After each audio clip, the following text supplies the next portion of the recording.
Speaking personally, reaching Parashat Vayikra in our annual cycle of Kriyat Torah is always an intimidating experience. Sefer Bereshit's familiar yet gripping stories never fail to pull us into their narrative drama each year, and the first half of Sefer Shmot continues and raises the drama to a national level. The legal sections of Yitro and Mishpatim are a bit jarring in their form, but the extremely tight style of passages that rapidly flit from topic to topic hold our interest and are basically understandable. Admittedly, starting with Parashat Truma, the Torah pulls us into a relatively foreign world of detailed construction and delicate craftsmanship. But with the many books and pictures produced in our lifetime of the Mishkan and its Kelim, some now being printed in the newer Chumashim, we willingly allow ourselves to be swept into the architectural aesthetic of these parshiot and find ourselves appreciating the grandeur of Hashem's portable house. Not so this coming week. Now we move to an utterly foreign context. On the specifics, very few of us understand animal anatomy sufficiently to comprehend what's being instructed, and to be honest, most of us find it hard to relate to killing animals, sprinkling blood, and burning various body parts as part of Avodat Hashem. For most of us, we are in a strange new world. Rather than focus on a specific aspect of Parashat Vayikra, I'd like to pull back the lens and examine the entire Sefer Vayikra, or at least the first half. If we look at the last 5 parshiot of Sefer Shemot, starting with Truma, they were about the human effort to enable the Shekhinah, the divine presence, to re-inhabit the world. If the sins of humanity forced the departure of the Shekhinah from the world, then Bnei Israel's construction of the Mishkan was to make the world, or at least a small part of it, hospitable to that presence.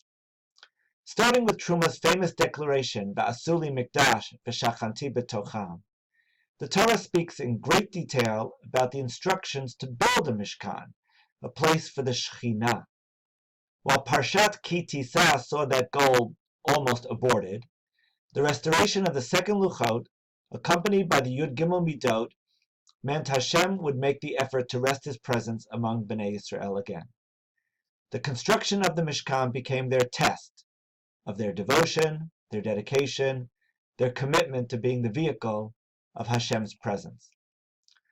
But what does having the divine presence in one's midst entail?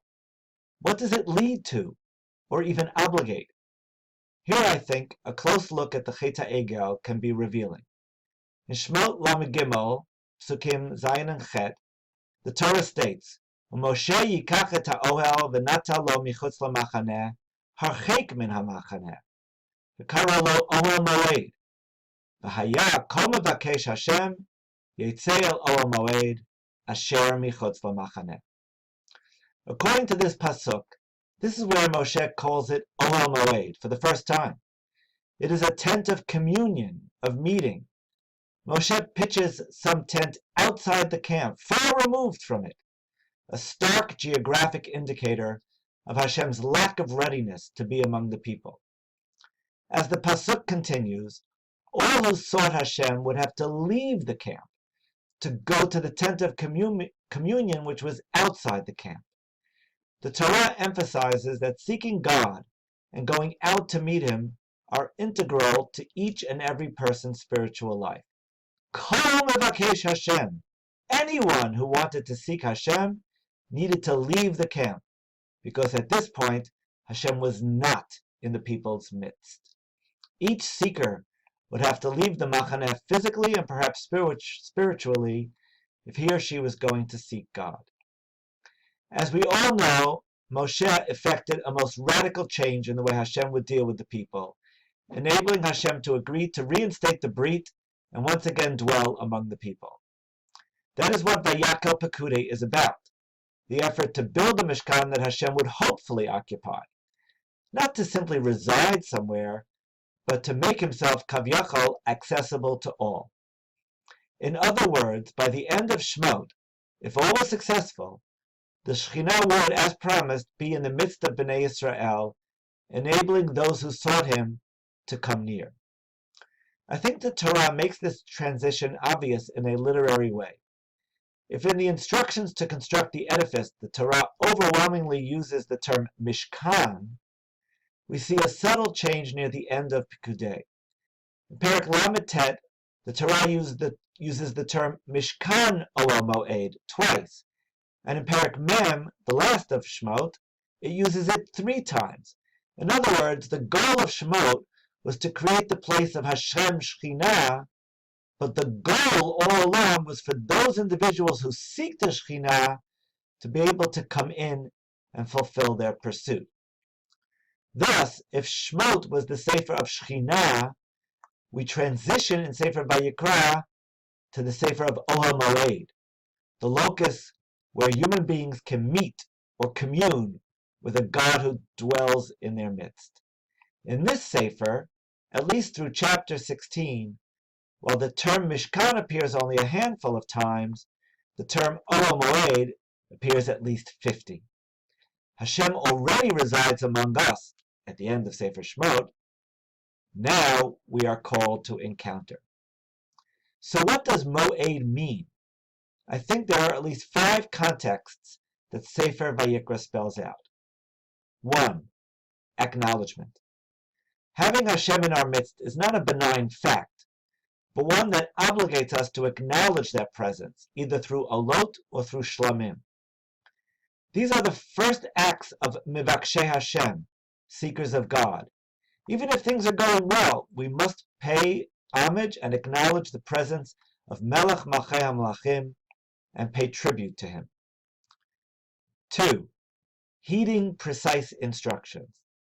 The concept of olot and shlamim are not new in Chumash. In fact, at the end of Parashat Mishpatim, Na'arei Bnei Yisrael brought these types of korbanot at the covenant of Har Sinai.